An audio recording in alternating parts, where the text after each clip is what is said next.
Okay, today let's talk about the FT330 by eCollar Technologies.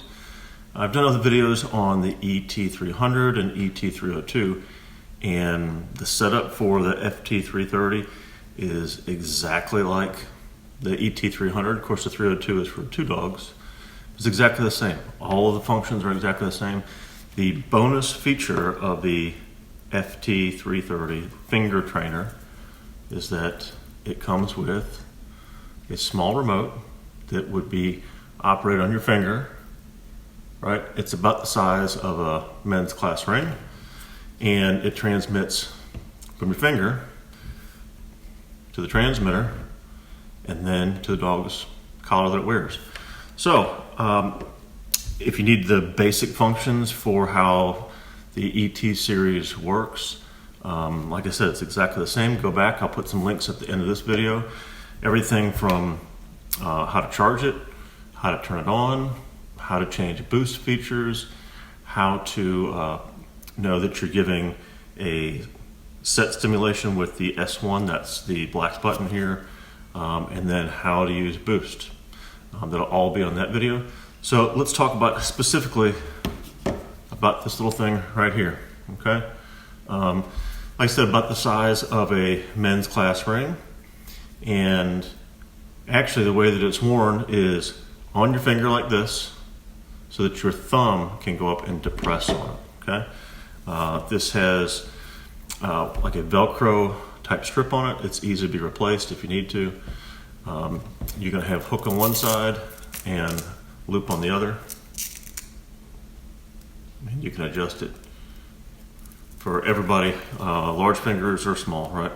So as you're working and training with your dog, you're actually going to press it like this, all right? It'll be on your finger, but pressed with the thumb.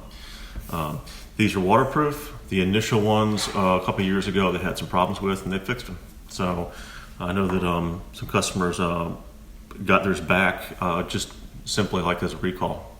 So that was good of eCollar Technologies. All right, so powering up the FT330 transmitter is the same as all the others. It's the center button. Now, depending on how you train, and all of our clients are instructed to use the S1 button, and that is whatever level is on the screen there, okay? Now, boost is going to be the red button, that's S2. For example, if we are teaching a dog simple commands on level 10, and that is again S1 here, okay? All right, now boost is going to be set for this particular transmitter at plus 20. All right, so that's how we train. We don't use momentary, and you can program this finger trainer to operate either one of the S1 or S2 buttons, okay? So I'll show you how to do that real quick. All you're gonna do is press the function button back here, all right?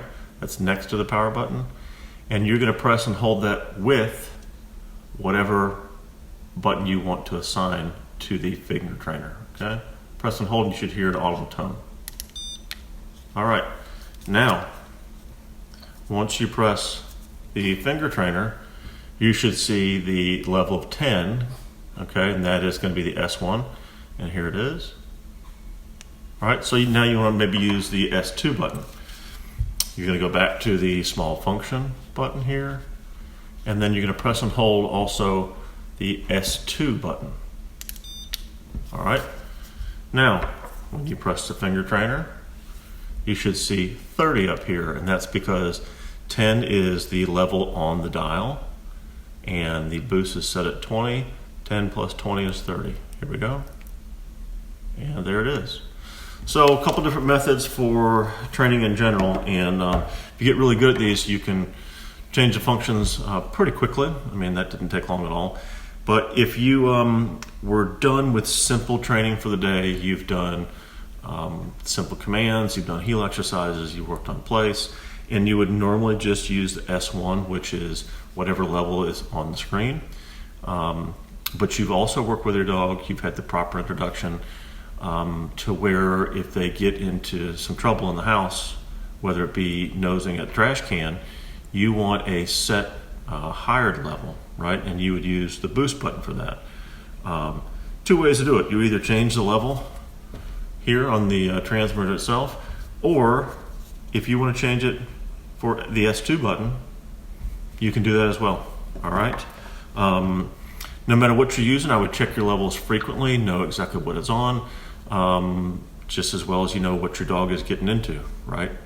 So there it is. All the other functions of the FT330 are exactly like the functions on here. All right.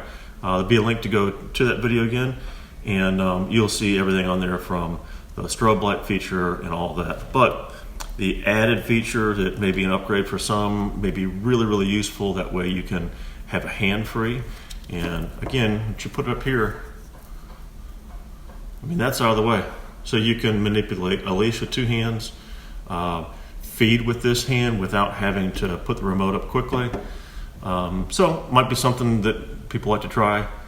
Believe it is an extra $50 retail value. And I think it's worth it. I may get one myself, actually. I have a lot of the older models that I've hung on to because they've lasted. So, but that might be worth it for sure.